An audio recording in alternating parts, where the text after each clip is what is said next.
Can I get a place that you've never been, but you would like to go to?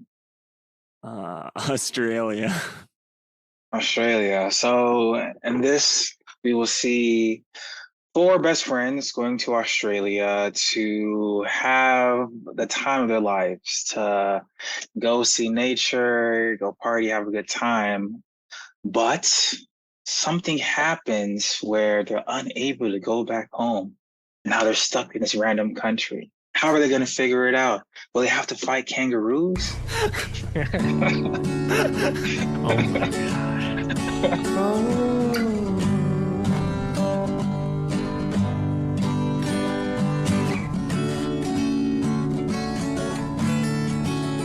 Hello, hello, hello, and welcome to another episode of Muprov Musings.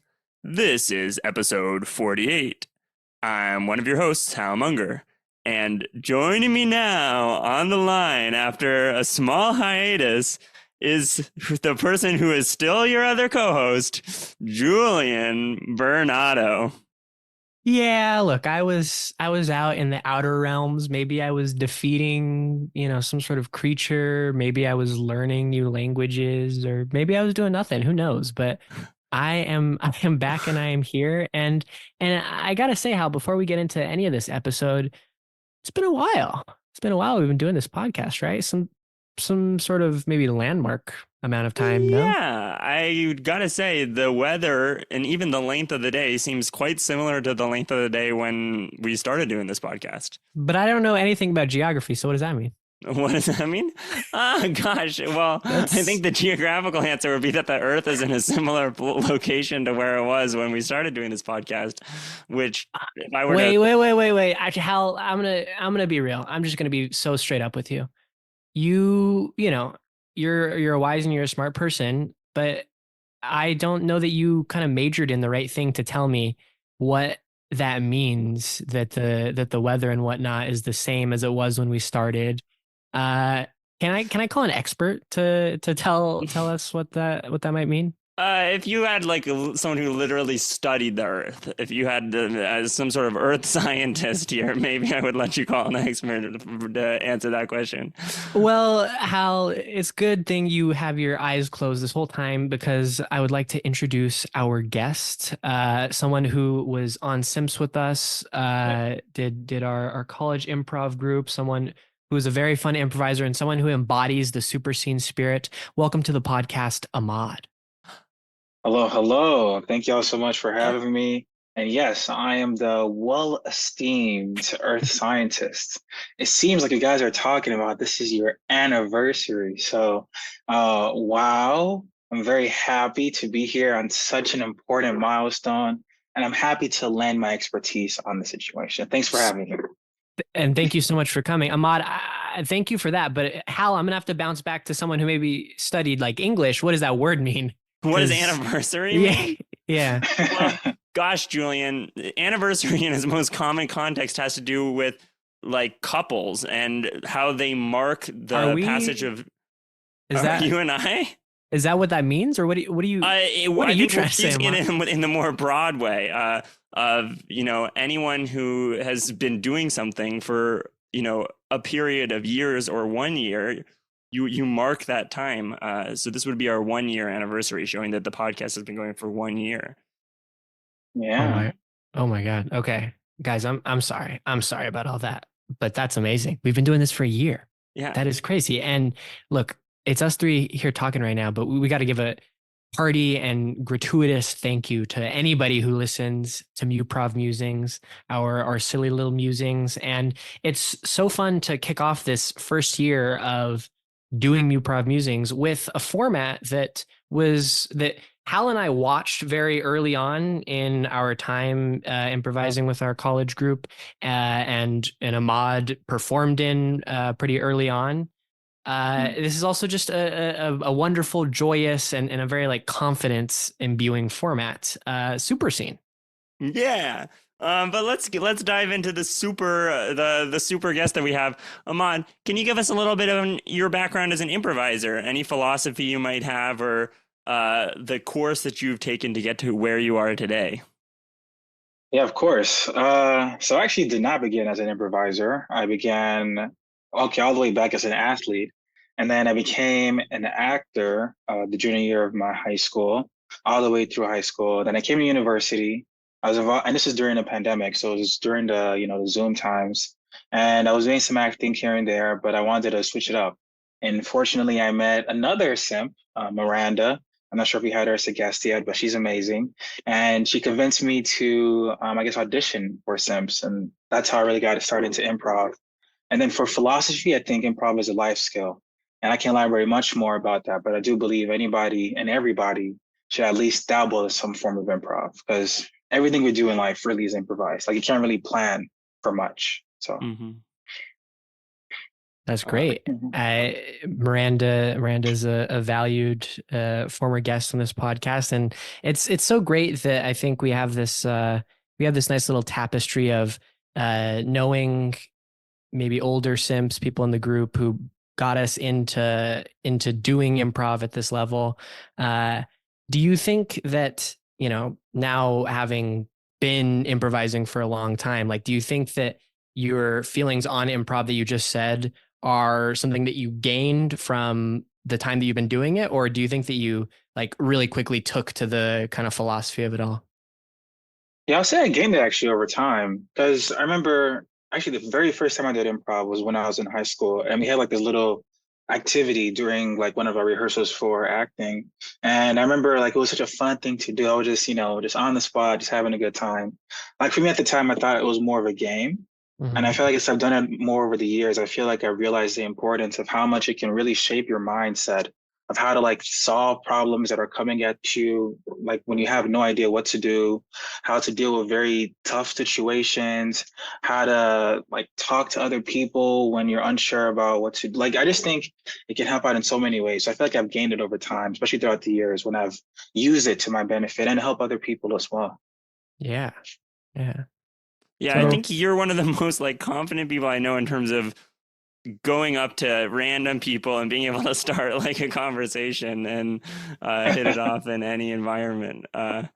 So Indeed. yeah, to the viewers, it can't be overstated that Ahmad is an improv force of sorts. Like we've we talk a lot about improv ideology and whatnot, but Ahmad is the kind of person who will if he sees something that is maybe dangling in the scene, something that needs to be defined, Ahmad will come in and define that and get us back on tracks in a very, very helpful way. And I think that that kind of skill of being able to come in, see what needs to be defined, just deliver the information, the hit is very key to the format that we're talking about today. Would you agree, Hal? yeah, I definitely would. And Me also too. key to why one of the reasons that this particular episode is if you're a careful listener, you've heard Ahmad's name on the podcast before, always in these Oh. overview episodes. Because we use a very crucial Ahmad invention for how we sort of start to measure up a format. Ahmad, would you be willing to explain the 0 to 30 scale and why Okay. why it is that this is how all decisions should be made? Okay, yeah, I mean, holy Lord, that's a long one because I have a big philosophy about 30 scale. But I can give like a quick form description. So it's 0 to 30. We have three tiers to this format, I guess this scale. 0 to 10 is a trash tier. Then 10 to 20 is a medium, and 20 to 30. I'm sure you guys experienced this before, but 20 to 30 is a high. And then within each one, you have three different categories. They split up in thirds. So from 0 to 5 would be like low, from 6 to 8 would be like mid, and then 9 and then 10 would be like high. So for example, a 7 would be like a mid trash. Anyway, that's a quick description, but to talk about why I really enjoy this 30 scale is because it can describe so many different things in a well-defined nuance. Because I feel like in the 0 to 10 scale, the 1 to 10 scale, like you have so few numbers that you're forced to use decimal points, and you have to be like, well, it's like a 8.53. Like, no, just use whole numbers, use a 30 scale. It makes sense. But I have so much more to say about it, but that's a quick quick overview about it. That's great. Using whole numbers is a great motivation for it. I remember maybe it had been introduced before, but I remember sitting at a dinner table outside of Ariaga Dining and getting Uh, maybe a long spiel from you, Ahmad, about why this was the scale to care about. And coming into it, I was like, this is BS. This is like a bit maybe, but you know what? I like it. I think it's good. it's helpful. It's very helpful. I Yeah, mean, there's so much more to say. Like you can describe yeah. things in like in the numbers from 0 to 30. We can also do it qualitatively as well. So it can be like it's a mid-high to mean Mhm. like a 25, 26, for example. Mhm. So anyway, there's much more to say, but Of course. Well, let's demonstrate it in action. If you were rating narrative improv formats on a scale of 0 to 30, where would you put SuperScene in terms of how fun it is? Let's say. okay. For enjoyment, I really like SuperScene. So I would say it's up there above 20. I would say 24. All Actually, right. 25. Because I think it's very versatile as well. Because you can use it for like more gigs. Like if you have things for people who are new to improv, it's very easy to understand super scene. And also even for us Simps veterans in improv, it's just fun to play as well. Yeah, it's Yeah. in that high tier. Well, what are some other ones that are in that 20 mid 20s range? What are some other formats that are there for you? That I really enjoy. Oh wow. Um, I really enjoy.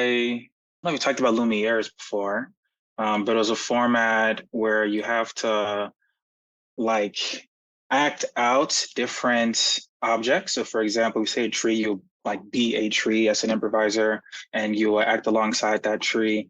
I really enjoy that format as well because it allows us as improvisers to really think beyond what we just say and what we do. It's more of being an object and hoping other people on stage can know what you are and also interact with you as well. But I guess it's not really narrative in terms of like directed, but I really enjoy that format. Mhm. All right. What about difficulty? So 0 would be the easiest narrative improv format, and 30 would be the hardest. Where would you put Super Scene in terms of how hard it is to like learn as an ensemble? I would say I was pretty low on the scale. I would say six, five, five. The Five. reason why I say that is because we had some new simps who joined a few quarters ago, and we had a gig. It's one of the first things they did as part of the group for Super Scene, and they picked it up super, super easily. So at least for those who are familiar at some capacity with improv, it seemed very doable for them to pick up. Yeah, and I think maybe the key feature here about Super Scene, well, there's two things that I think are important about it that makes it easy is one, it's a directed format, and two, it's maybe one of the least like specifically one through line narrative formats that we've talked about. In that Super Scene is different, every director in a super scene show is going to have a different story that they're telling, and we're jumping between these stories directed by the each given person. And so Mhm.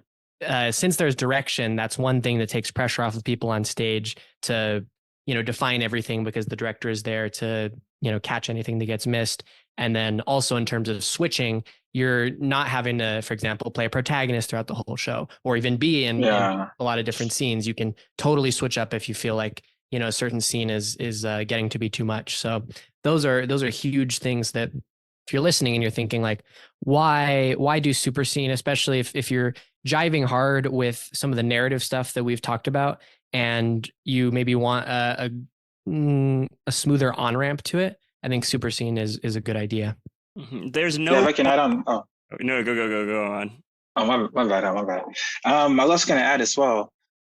Like what also makes it super easy for those who are trying to learn super scene, like Julian just mentioned, is because it's so directed. Like you can just go on stage and just listen and do whatever's being told to you. And let's say like just and they can also new choice your director as well. They can say what you should be doing next. They can just have the ideas to help you out on stage. So like you can just go there, relax, and know that things are being taken care of. Mhm. Yeah. And definitely actually it was your turn, Hal. Uh, Please. I was just going to say, you also have, we haven't really explained how the format works, but you kind of have 5 chances to be successful, and the format naturally selects your most successful of 5 shows. So even if your hit rate is that you only put on one good show in every 5 shows that you do, you will put on a good show in front of the audience. So it's kind of this magical thing where you're never going to find another format that has a higher fun to skill ratio in terms of how much you like. The fun provided for the amount of skill needed is extraordinarily high. It's like the best intro format that's ever been created.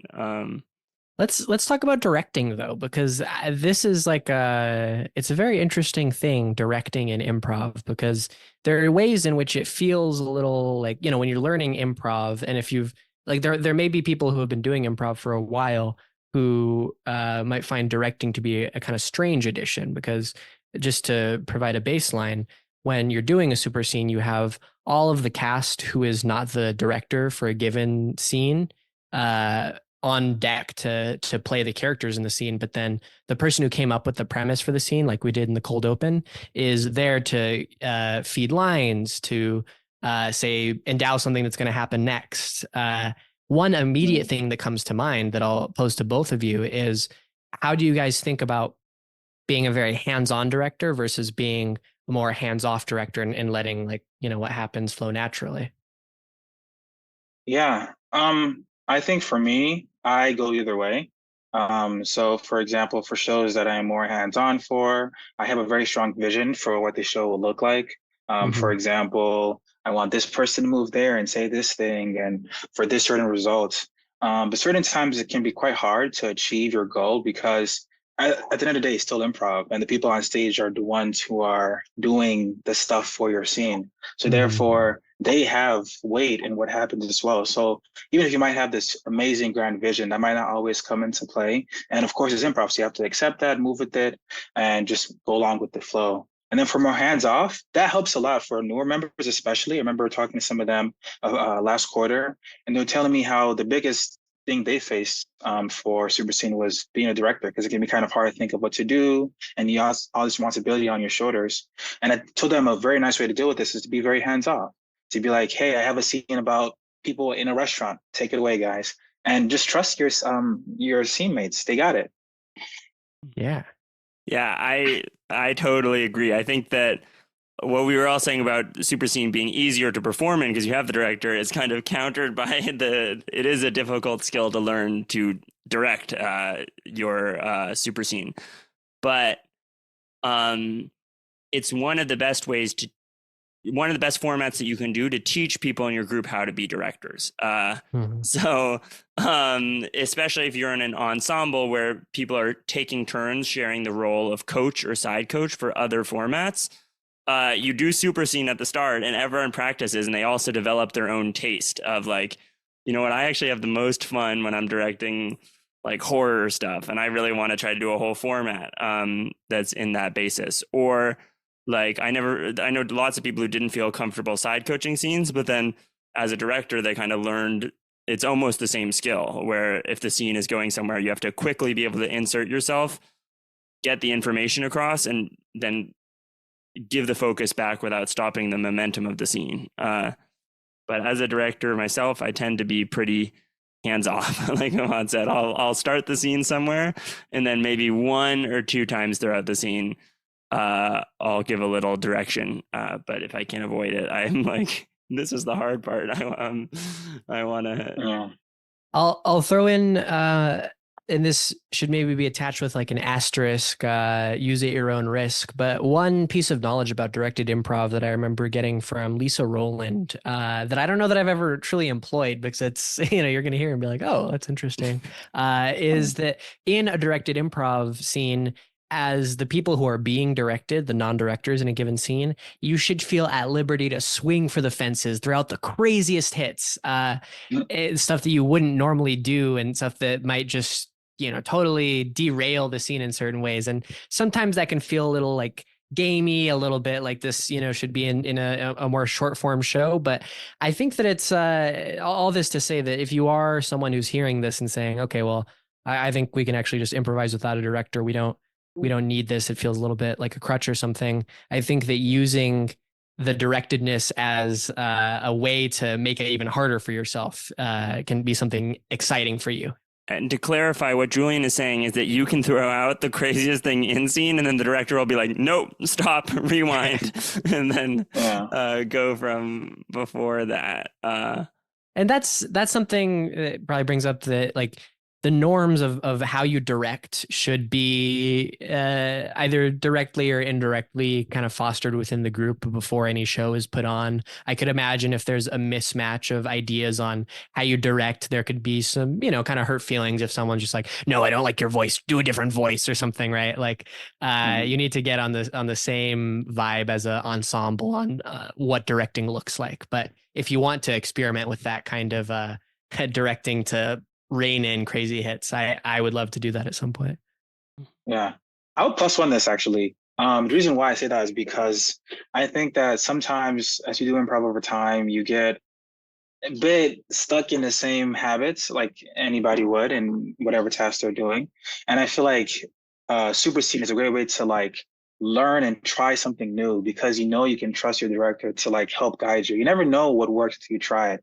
So I feel like if you try that crazy hit of you, I don't know, flying to the next galaxy and bringing back the star, and like you do this crazy voice and this crazy embodiment of that character, and it happens to work out well. Now you're confident in your ability to do something outrageous and outlandish in your next show. So I feel like it just gives confidence to try new things. So I plus one that heavily. Ahmad, you did SuperScene, pretty early on as a more junior member of the group, and now you are a very tenured member. Do you think that you've changed the way that you direct and play in this kind of format, or were you just killing it from day one? You're funny. I would say, I don't know. I think I've changed over time. I think as I was beginning, I was more hands off for the super scenes. I mean, of course, I had some things to interject here and there, but I feel like I was more trusting of the members. I'd watch, and as long as it wasn't going too out of line of what I hoped for, I wouldn't say much. But I feel like nowadays I'm more willing to at least add more as a director myself, being like, hey, redo or go here or go to this place. But I don't know, I guess it is what it is. I just keep trying and trying to iterate and figure out what works best. Yeah, I mean, improv is definitely not like monotone, right? Like I feel like I have gotten better and worse, and maybe even you can't call certain things better or worse. Like it just hops around, and you get different preferences. So that's consistent. I wanna bring it over. So we haven't fully explained how SuperScene works yet. Yeah. But you have 5 directors who are all directing a show. They'll each get a suggestion, and they'll give the audience a little sort of lead in of what their show is going to be about, why it is that you should watch this show. Oftentimes the shows are in different genres, different tones. And then you see the first scene of each of those 5 shows. And then the audience votes to eliminate one of those shows. You see the second scene of each of the 4 remaining shows. You get a little recap from the directors, and then the audience votes to eliminate another one of those shows, all the way down until one show is crowned the super scene, and you've seen 5 scenes from that show, and that hopefully arc out over the course of a story. For people who have never done any form of competitive improv before, that may sound stressful. So I wanted to sort of unpack it. And especially with you, Ahmad, I feel like you are kind of the master of making competition feel lively and exciting in an improvised manner without like making other people's feelings hurt. So I wanted to ask you like how competition plays a role in your improv and how you do that. Okay, yeah, I got you. Okay, I'm gonna have to derail a little bit because I have an amazing example, but it's not super sane. We recently did a format, Simps, called presidential debates, like running for president. And we did this format twice. And in the first run, I won the elections. And the second round, we had me versus someone else in the finals. And Oh. the audience voted for me to win in this second run. But then I had to be like, okay, guys, no, I have to drop out of the race, unfortunately. And then I let the Mm. other person win the thing. So I Oh. think a cool thing that I try to do is when I notice that maybe I might be winning too much or someone else might be winning too much or whatever the case might be, I try to juggle it out, try to make it a bit more even so everybody can have the feeling of like winning. Yeah. 'Cause I think it's an amazing feeling to have to be like, oh yeah, my scene won, or I won this debate, or I won this selection, you know? So I think there are ways because we ultimately decide the fate of the scene, the improvisers on stage. And as long as you're not like destroying a scene, as long as you know you can do a few things here and there to help other people out. Because I think it's about uplifting your peers as well. So anyway, to help make things more competitive and also fun, I think a good way to do that is by being aware of who's winning a bit too much or not winning as much and helping uplift them and ensuring that everybody has an equal chance in the spotlight. Yeah.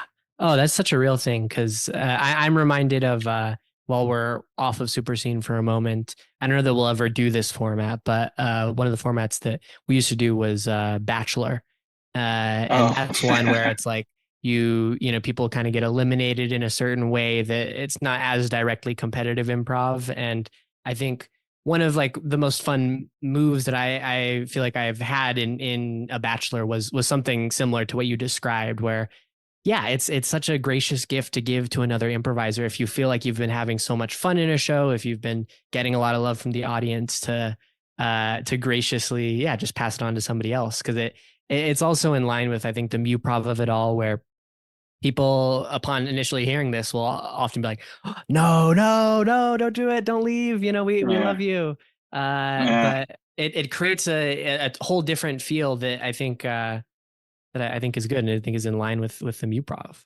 Yeah. yeah. I'm also not surprised that Ahmad was about to win Yeah. his second Okay, presidential. well, yeah, And I think that part of it is that in general, when there is some sort of competition and doubt on stage, you jump into it with enough momentum to trust that your stage partner is going to try their hardest, and that if they didn't try their hardest, they would just get like fully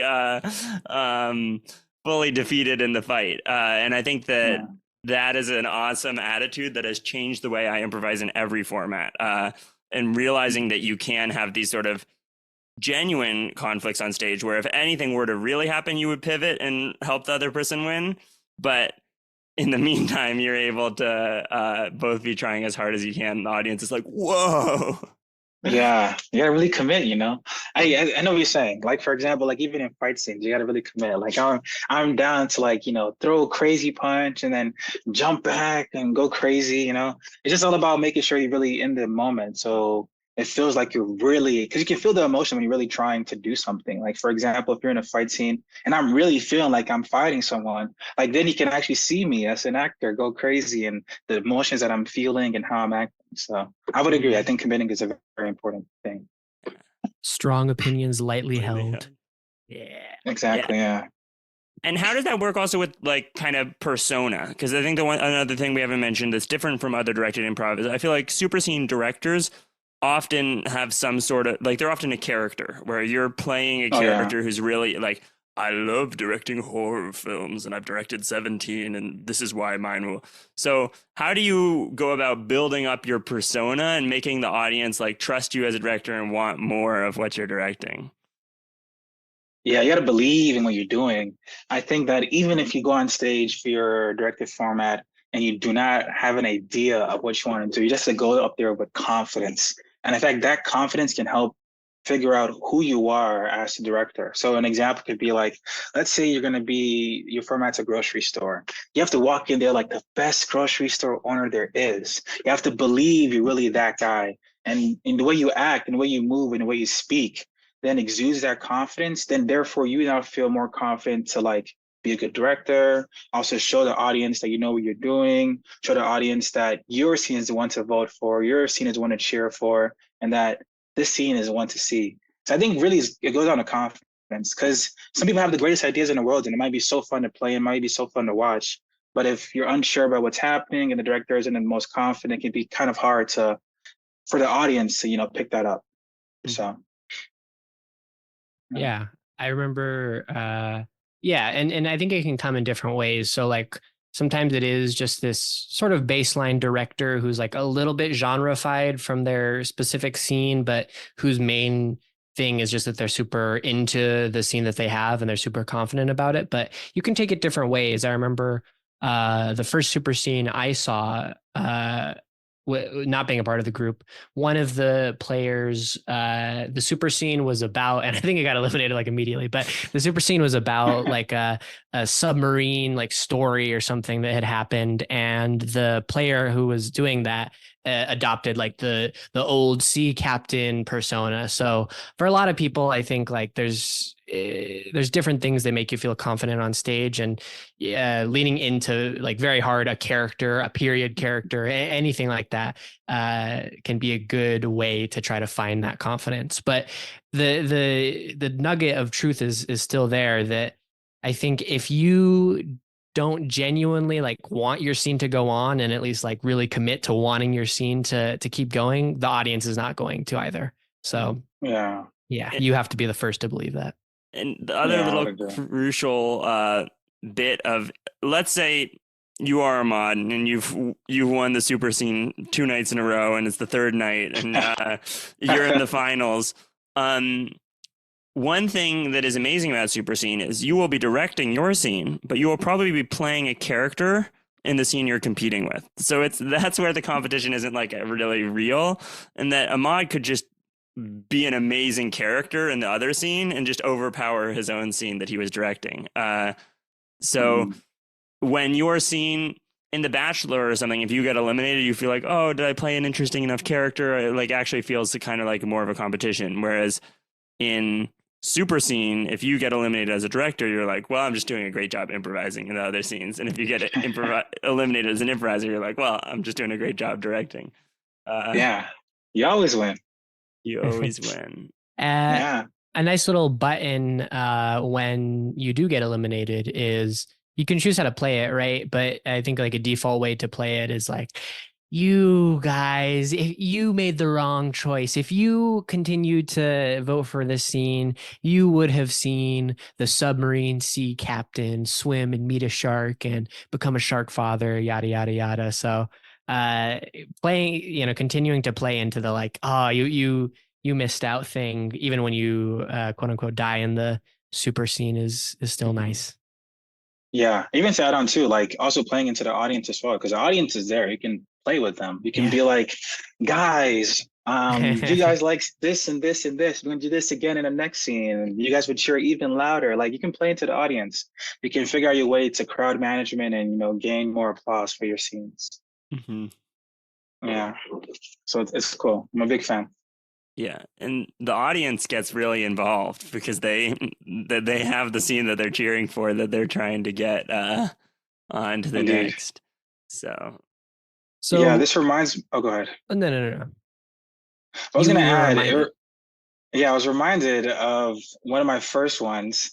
You guys are funny. Terry Davis, where this is one of my first super things I've done. I guess I've did. And it was an incredible moment because this was a scene for someone else. And they were directing I think was it Hal? Was it this your format? They yeah. directed a format and I was Mr. Terry Davis. And I could tell the audience was eating it up, and so was Hal. And then they just kept, boosting it up. Me going, I was like this crazy, outrageous character who was super powerful, like a superhuman of some sort. I could like jump super high. My stomps were groundbreaking. People worship my feet, et cetera, et cetera. So, like, for example, at the beginning, I was a pretty, I would say, relatively tame superhero. But I feel like as the audience, cheered and applauded more, I became much more powerful. I ate more into that. I saw the audience engagement, and I was able to like feed into that. So I don't know if that scene won. Did it win Super Scene? Oh no. No. Okay, but it was a fire time that I was able to see the audience and engage with them. So Mm-hmm. But that's an amazing transition into what we're talking about now, which is like, what exactly are these super scenes, and what can the different super scenes be, and also how can a scene that doesn't win the super scene still be probably the most memorable scene from that show? I think that's what it's named on the YouTube. So often if you're doing a super scene, a basic default is you're just telling a narrative and you want to keep the narrative going and see what happens next. But there are different options, right? How? Yes. So usually the scene that wins the super scene, with a couple exceptions, is arcing out some 5 scene narrative, sort of narrative improv. And usually the scene that gets eliminated first just flops. But the scene that gets eliminated third plays a very special role. In that, if you kind of are familiar with the rule of 3 and that kind of beat escalation, this often feels more like a either short form or game or herald or like any of that. If you're interested in that type of world of improv, there's a lot of room for it in seeing 3 escalating humorous scenes. And usually the audience, like that's the one that gets the loudest cheer for the first 3, and then after you hit whatever biggest possible beat you can in the third scene, usually we'll get eliminated to one that has more of a story where the audience is like, oh, but I want to see what happens next in that one.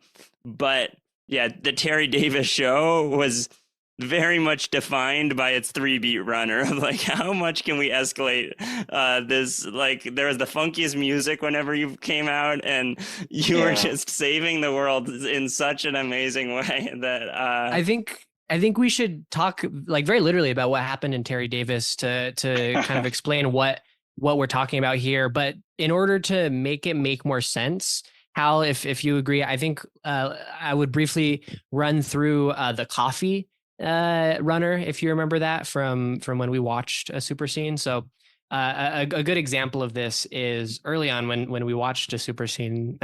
So much of my super scene thoughts come from a show I wasn't even in, but there was this runner that was eliminated, third or maybe fourth. But it was, every scene was just a different PSA about coffee.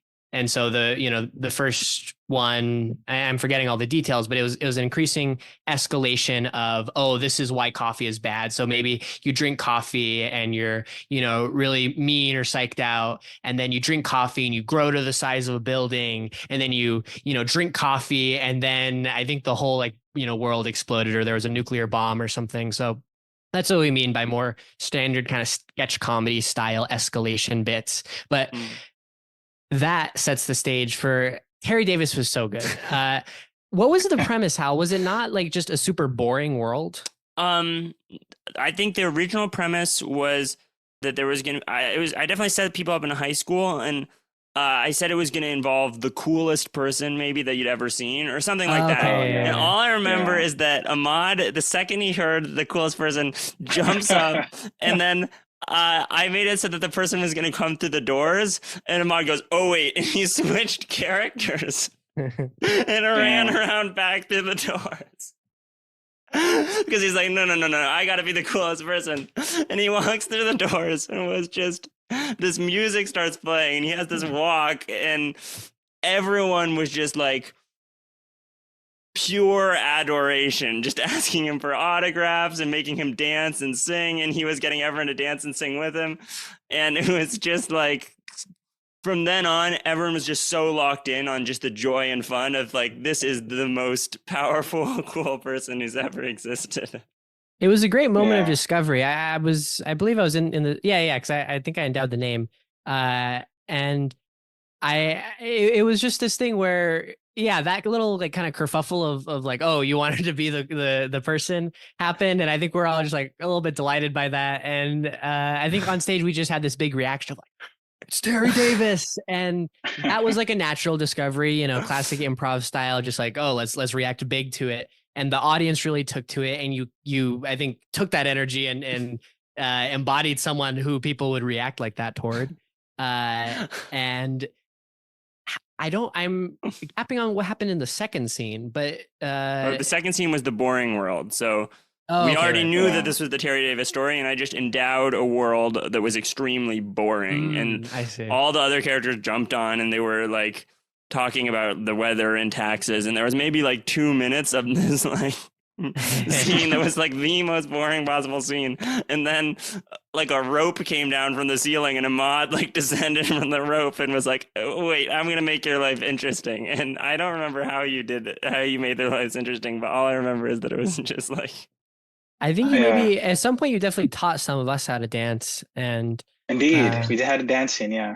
yeah, and at this point it becomes clear to us that like kind of the escalation here is like Terry Davis like it can change any world, has like the most power to affect anybody. So starting off, being the coolest person in high school, all right, now you're someone with so much power, you can come in and make boring world awesome and make all of us have a Yep. lot of Yeah, fun. he definitely changed the tax laws and beat people in like blindfolds chess. Like I Yeah. Yeah. Oh, yeah, yeah, yeah, yeah, yeah, yeah. Okay, so then we start to get like more kind of superhuman feats from you of like, oh uh, wow, Terry Davis is like this renowned because he performs these crazy feats. and the final one Mhm. was just really powerful people who were the most powerful fighters in the world, and Amon came in and just obliterated them all.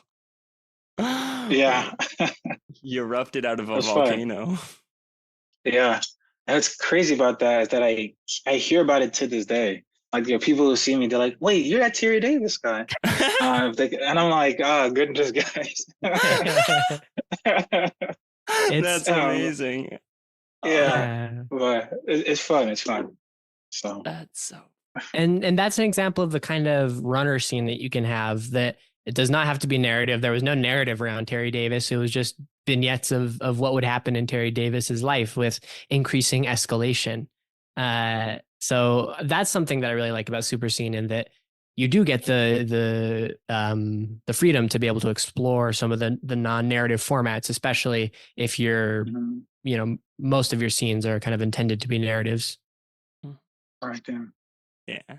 Are there any like challenges or things to look out for if a group's about to start Super Scene? We've already sold that it's the most fun format and it's the best intro format, and it'll teach you how to be a good director, and it'll teach you confidence, and it'll invent like we already talked about how awesome it is. Is there anything that people should watch out for when thinking about Super Scene? Yeah, I think like traps, I'm assuming. I would say is like don't get too much in your head. Either as director or as an improviser. I think you trust the process, trust your scene mates. Another thing not to do, I would say, is not be afraid to let go and do whatever. Like we were talking about earlier, just aiming for the sky and seeing what lands. I think those are two main ones because I think it really is so helpful for those who want to just get into improv or even veterans. That I think you can't really make much of a mistake because you have a director there to help you, you have teammates there to help you, and also just a fun format to be in. So I think as long as you're there to for the enjoyment of yourself and for people around you, I think it can be a very fun format. So yeah. Yeah. Yeah, I totally agree with all those. I would throw in having maybe a variety of scenes is important, Oh and yeah, yeah, I practicing would that agree. could be good. Like you probably don't want more than one, or definitely not more than like two kind of runner scenes like that don't necessarily have like narrative legs. Uh Mhm. and also you want just the narrative scenes that you have to probably not be the same genre or the same premise, anything like that. Which uh help me clarify on this, Hal. Like it's true. Yeah, yeah, yeah. I don't know if it's how we did it, but sometimes when you do super scene, you come in with kind of a premise, right? Yeah, I think that you often it's very similar to when we do podcast improv, and someone sets the stage of uh, you see a dark wood with towering trees, and one lonesome adventurer has been traveling through it for days, talking to their pet bird or whatever. And it's like, yeah, that's the director Or coming up with. might I even say, sometimes, at least I remember hearing about a batch show where this was happening, and I maybe remember this happening in Sims as well, but coming into the show with a bit of a premise or a character, Oh, pre-suggestion. I yeah, didn't know there. Uh, that. I think people sometimes do build their director characters before, and in that case, you're not getting a suggestion for like what type of show you're directing. You're like, I'm directing a horror show. It's gonna be scary. Well, I need a suggestion to start off the show that I'm directing. Mhm. yeah. So that's like a way to, I think, avoid two similar scenes. I think it's, as we always talk about, one of these improv, dials, levers that you can pull, where if you want to do it more spontaneously, more improvisedly, you can just do it on the spot. But yeah, if you want to have, if you either are worried about clashing scenes, or if you want a very like tailored show. For example, the show that we keep harkening back to is a Halloween super scene. And for that one, it made a little bit more sense for all the characters or all the directors to have more predefined characters that fit in with the Halloween vibe. So just another lever to keep in mind with your super scene. All right. I think we've wrapped up a lot of ties on SuperScene. I feel very confident that this is going to be a really fun format. And also, it's going to be our first mid-quarter format. So that's what we refer to usually our biggest audience shows, but shortest runtime shows. So we're just going to do 5 episodes to teach this one. But I think we're ready to move into the parts of the episode where we're just asking little things to Ahmad that are less super scene oriented. And the one that I am dying to get in is, Ahmad, could you explain the rules of Ahmad's, the game? Okay, yeah. Okay, so what's funny about this, before I even get into this, so I haven't played the game in a minute, and we were having like a Sims dinner last quarters in the spring, and then someone mentioned this. They're like, "Oh, we're gonna play mods," and because it's been so long, I was so confused. I'm like, "What are you guys talking about?" And then they described it back to me again. I was like, "Okay, I remember the game. I remember the game." Okay, so a mods is a game of odds, and the way it works now is that we make it a bit more interesting. So let's say that you have an odd to, like, I don't know, drink this water or whatever, and there are 5 people. Now you have to pick a number between 1 and 5. So the numbers that you have are the same number of people who are playing the game. So therefore, the only way that, I guess, let me finish up. So then you just keep going, and the 2 people or multiple people who have the same number remain in the game. And those who don't have that number get out, like a normal game of odds. And you just keep going down until maybe 2 people remain. And for these last 2 people who remain, one person has to do this odd. So the way it goes now is that one of them is like, okay, if we match, you will do the odd other person, and the other person then knows what they have to do as well. And then you do your number 1 or 2, and then that person who lost the game of odds have to do the odd. So the way it works, the reason why it's called a mods though, this is poorly explained, but it is what it is. The reason why it's called a mods is because you have a super high chance of at least one person doing the odds, because the only way for no one to do the odd is if every single person independently picks a different number than everybody else, which is quite unlikely. So therefore, you just keep going down from the number of the people in the game all the way down to the last 2. Yeah, That was poorly explained. Hopefully you get an idea. No, yeah. We can, you need not fret about the specific like way that the numbering and stuff works, but at a broad level, like odds is the game where, it's like, what are the odds that you will jump over that fence? What are the odds that you will drink this nasty water? And you and the person are like 3, 2, 1, and then you say a number. If it's the same, then the person has to do it. Crucially, a number between 1 and the odds. So if you say, oh, there's only a 1 in 100 chance that I go jump in that lake right now, then you go 1, 2, 3, and if you both say 45. 72, that 100 chance triggers and you have to go jump in the lake. Yeah. And a mods is kind of an adaptation of this to a broader group. I think also with the context that like something like really foolish or silly is going to happen. I remember a fun, I mainly remember one time that we played it, which was in Ariaga Dining. Okay. Yeah. I remember one that I like tell people about, because I just thought that was really funny. And I always mention like, maybe we should do this bit, is that we would, oh, there were multiple ones, but that we would go up to people. This was in like a dining hall, and we would say like, "Oh, can we like take your plate? Like this is going to be like my favor for the day. Can I take your plate?" And it's just one person approaches, and then if they say yes, like a flurry of the rest of the people who are involved go and like clean the table with wipes, grab all their plates, take it away. So just silly little social kind of prank type stuff. Yeah. All of us had like fake towels over our arms, like we were waiters, and we all came in. We wiped every single thing off, took like the napkin holders, every chair from the table. So it was like a swarm of locusts had come through and just completely cleared it out the second they said yes to one person taking their plate. But if you want something to happen. If you want something to happen, if you're like, oh, it would be so funny if someone did this thing, but you don't personally really want to do it, and you have a group of 8 or 10 people, mods is the best way to make that thing happen.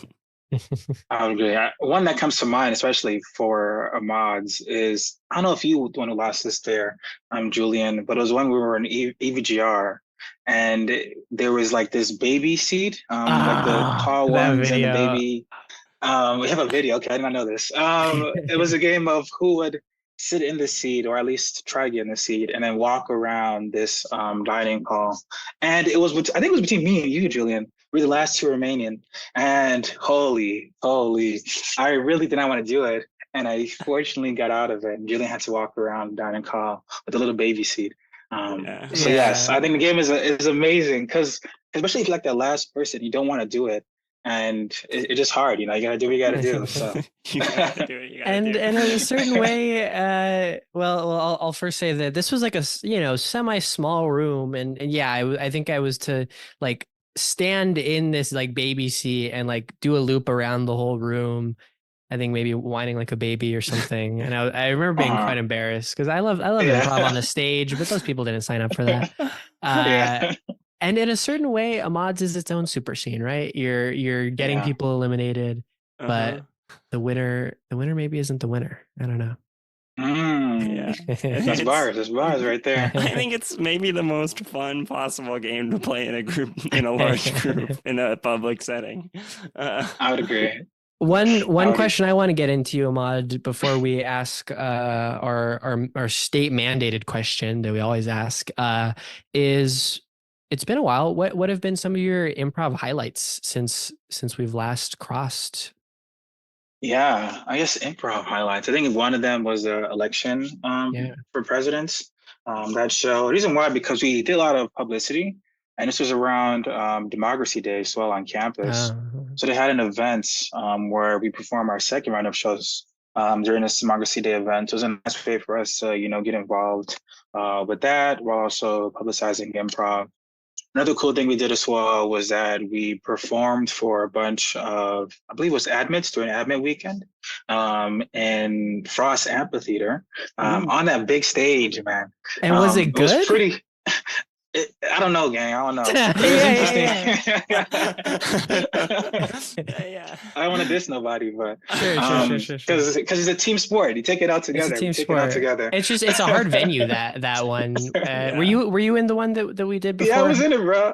Oh, which Oh, one? Which one? okay. Oh, I think I was Hal. Were you in the one that Yeah, I was me, in it, and that may be the Jack worst was in improv show it? that I've ever done, and also by Yeah. far the largest audience of any improv show that I've ever done. Holy. Oh, you also performed in the Frost, you're saying?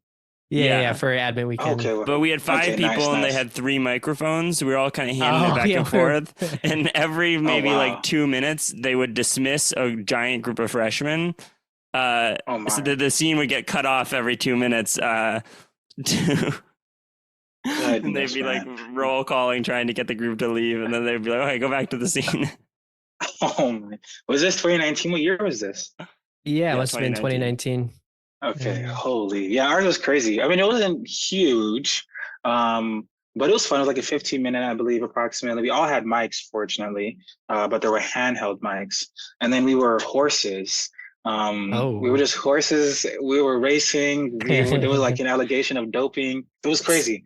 It was fun. So that was a fun thing we did. We had a lot of gigs throughout the year, so performing from different places. But I think just improv wise, we've been trying to expand who we show improv to, trying to just open it more to community because I feel like again, improv is a life skill, and I think it's helpful to show more people, even if they do not want to do improv themselves. It's cool for them to at least know what it is and learn about at least the things that it can help you do to improve in your life. So I think that's my improv highlight, just expanding improv to more people. Yeah. That's awesome. I mean, it's also a lineage sport with like improv groups like this, especially college improv. And I think I can speak for Hal and I in saying that it's in good hands. Hearing from you, so that is Thank you. all Thank very you. good to hear. Mm-hmm. Yeah. Trying. Yeah. So wait, so is there one last question? Yeah, state Yeah. mandated. State mandated. Okay, wait. Got me nervous. Yeah. We want to ask all of our viewers this question, and more so just give you the opportunity. Do you watch Hot Ones? What? Yes, I'm familiar with the show. Yeah. You know at the end of Hot Ones, when Sean Evans, he goes, and now Oh is your yeah. time to plug whatever you've got going on, yada yada yada. So that's Uh-huh. the question we're going to ask to you, Ahmad, is what do you have to plug? It can be something that you're doing, something that someone you know is doing, or just something you like. Simp of Your Tray came on and plugged meatballs as a concept, so the bar is Okay, low. nice. I know this, Trey. What's up, Trey? Hope you're doing well, man. Okay, so for me, something I would like to plug. I'm assuming if you're watching this podcast, you go into the end. I'm assuming you already like improv. But for you, those who are listening, I would urge you to just keep spreading the word of improv to as many people as possible. I would like to elaborate more as to why I believe this is the case. I sound like I'm a religious person, like talking about religion. But it is what it is. I guess improv is amazing. And some cool things about improv, I do believe, is that I think it can help you adjust any situation that you're involved in. Like, let's say you happen to lose a job or get a relationship, whatever it may be.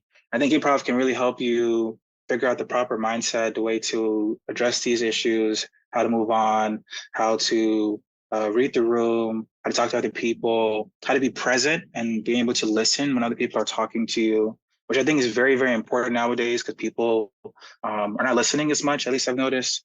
I think improv can be a very helpful skill in improving your ability to listen and actually hear what other people are telling you and being able to be a present force in other people's lives. So anyway, that's about it I will say about that. I just think improv is an amazing thing to learn and to do. I hope to do that for the rest of my life if I possibly can. And I hope you do as well, or at least try to whatever avenue you possibly can. And then another thing I like to plug, if I know more about me, I did this little video at Stanford. They did it, they posted it. It's about me. So if you want to know more about what I do, about what I study and everything, I'm an environmental engineer and everything. So you can learn more about me there. But that's it How, about me. how do Name we is find this Wait, Ahmad wait, how do video? we find this video? Yeah. It's on their YouTube. It's just called Meet Ahmad. Meet Ahmad So they did like by a Stanford. yeah, they just posted a little thing about me about like it was for senior profiles. So Oh he contacted a yeah. few seniors about like Dang. whatever to do. And I talked a little bit more about myself. So if you're curious about who I am, because you can't see my face, you know. So if you want to see how I look like and to see things I've been doing on campus, my future goals, etc., then it's a very cool way to learn more about me. But that's it. Improv is important. I really sound like I'm a religious preacher though. That's how. But It's that's I think that's how we all start feeling at a certain point. You should totally yeah. check out that video if you're hearing this because while the fact itself was slightly shocking, it isn't surprising at all to me that Ahmad is one of the people that was they made a senior profile about. Ahmad is a awesome and very interesting person. So you check it out because I'm Yeah. gonna check it out after Yeah. this too. And kind of a Yeah. famous person. Low I don't know key. how you did it, but literally everyone on campus knows who you are. Nah, And not anymore, bro. They all graduated now. oh, Oh, so now everybody in the Yeah. world knows because that's where they are. Oh shit. all right. Thank um, you so much for being on here with us. Mhm. of course, man. Thank you so much for having me. I really appreciate it. It was fun to talk about Super Scene. I really hope people actually do Super Scene because I really think it's an amazing, nice intro way to get into improv. So yeah, thank you so much. Yeah. Mhm. Yeah, this was super fun. Yeah. Yeah. And thank you so much, Ahmad. Without further ado, this has been Muprov. Musings. So my sign off is I am a big fan of water. I love water a lot, and I carry around this water bottle with me everywhere I go, actually, because I do not want to be caught lacking without any water. And I recently got this new water bottle, maybe a few weeks ago, and I've been having it with me, and it's currently dented. Not the big fan of that. And I'm thinking about what to do with this water bottle. Should I keep it? Should I get a different one? Should Well, I cherish it? yeah, give us the stats on this water bottle. What's the ounceage? What material is it made out of? Does it have something fun as a design on it? Indeed, yeah. So it is a Stanford Nalgene water bottle that holds 1 liter. It's amazing. Unfortunately, now there are a lot of scratches on it. It looks like it's been through a lot of situations because I just drop it randomly because the way you hold the water bottle is not convenient at all. But I really like it a lot. It saved me when I've been very thirsty, when I've been very hot. Especially here where I'm at currently, it's a very hot and humid place, and I need water to survive. You need water to survive as well, so don't forget to drink some water. And I don't know, I really like it a lot. I don't want to lose it, so I'm kind of torn. Is there a runner-up water bottle, an option you would pivot to if you got rid of it?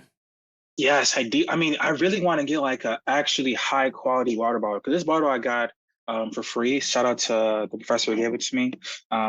However, it doesn't like retain heat or retain the coolness of water. So therefore, if I have like cold water in the morning, like within a few minutes, it's now room temp, which is not ideal. So I'm thinking of having or purchasing at least a like insulated water bottle that can keep my water cool on these hot days. But I don't really like metal water bottles. So therefore, like I'm now torn between having this Nalgene or a metal one because metal ones, I don't like the way it feels when I'm holding it. When they drop, they actually do have dents that are much more significant than the one I currently have on my plastic one. And plastic, I mean, and metal ones, I don't like them. I don't like them. So I'm torn with like between these options. Like I need a new water bottle sometime soon, ideally. But I don't want a metal one and I don't know what to do. So I'm currently torn. I'm always a huge advocate of metal water bottles for the insulation fact. I don't, have the feelings that you have about maybe not liking the metal, but a solution to that part of it is if you get one that is like a famous water bottle, like you get like a Hydro Flask or a Yeti or like a Stanley or something. Never? You're a hater? Mate. What? Never. What? No way I'm getting one of those goofy. No way. Have you not seen the dents in those kind of water? Like I might as well just keep 10 plastic ones. Like there's no way. There's no way. You can have fun with your warm ass water. Just but you know what's crazy about this? Okay, the thing is, if I'm being very honest, I can keep this plastic water bottle for a good time. My only issue now is that it like sometimes drips water from unknown sources. So when I'm holding it, it'd be dripping on my arm. So that's annoying. But I can live with it. Like the things that I'm currently talking about are currently mild inconveniences. So therefore I can live with the water bottle. And I'm okay. I actually love home temp. I don't like cold water. Like when I'm not hot. Like I couldn't drink cold water if I'm not actively hot, like very hot. So like there are very few times I actually need cold water. But nowadays I'm getting a bit more hot because I'm in the tropics, So I'm thinking like, is it worth it for this current situation I'm in? But I'm not really here for that long. So I don't know. I think I might stay with the plastic unless you could convince me otherwise. I think yeah. Your heart is saying to stay with the plastic. I think that's the one that's just seeing your reaction to Julian's example of the metal one. I think you got to stick it through with the champion that you have now. Indeed. Do you know about those? It's like a metal ball basically that you freeze and throw in your water bottle. Like no, actually, I don't know what this is. No, it's like it's supposed to serve the purpose of ice, but it's like maybe better. Okay. I'm familiar. Okay. Yeah, you just throw it in the freezer and then you throw it in your water bottle. So if you continue to hate on what I think are the best water bottle brands on the market, then maybe putting in one of these little spheres in your water bottle could be a solution. Okay, right. But the thing is, I just can't. Because I used to have a metal water bottle. I can keep going for a while, actually. I had a metal bottle back in the day. I unfortunately left it. But like I couldn't touch the metal. Like this, it had like this sticker around it with the name of the brand on the bottom of it, like a plasticish sticker. And that's what I would hold when I held the water bottle because I just couldn't touch the metal. So I feel like no matter what I got, I wouldn't be able to touch the metal. Like it just feels weird on my hand. Like, do you currently have a metal water bottle, Julian, or how? And I have a 64-ounce Hydro Flask. So what is that in like milliliters? It's half a gallon. So we're getting closer, maybe. Yeah, Julian's famous for having an enormous water bottle. Oh, it's huge. And I'm famous for having a tiny pink little water bottle that's the same size as my preschooler's that I got mercilessly mocked for at work until finally I now have a normal size metal water bottle that I got for free. It was a gift from my coworkers after a year of making fun of my water bottle. As I was towards the end of the year, one of my coworkers got me this amazing gift. I got one more question, Ahmad. Yeah. When I googled the Ahmad video, a newspaper article comes up that says a waterbender pursues his global goal, and I think Indeed, it's about you. Were you that's me, water bottles in this newspaper article, or what's the water you're vending there? I did not actually. This is actually just more about what I study. I'm not going to spoil it, so you can read more about it if you're interested. But it's just me being as an environmental engineer what I study. So I'm more into water systems, so like water treatment, water supply, water filtration, etc. So I'm quite literally a water bender because I bend water in different ways. So that's what the article is about. It's more in depth regarding what the video about essentially. Well, Has that's awesome. your goal changed at all in life, or you still got the same one that you had when we last saw you? I'm not gonna say it, but I do have the same. Yes, I do. Yeah, I do. I don't know. I feel like I've had that goal for a while. I think it's a good goal to have, and I think it's important. You guys can guess as the audience, right? Right comments, right? I got you guys engagement. It'll be easier to guess if you know that I have the opposite goal. My goal is directly the opposite of Ahmad's. So if you know about me and you know what kind of stuff I like, then maybe you'll be able to figure it out. Well, this would be fire. This would be cool to see the people try to guess. Can you write? I'm just gonna write comments somewhere, right? Yeah, you can email in to muprovmusings@gmail.com.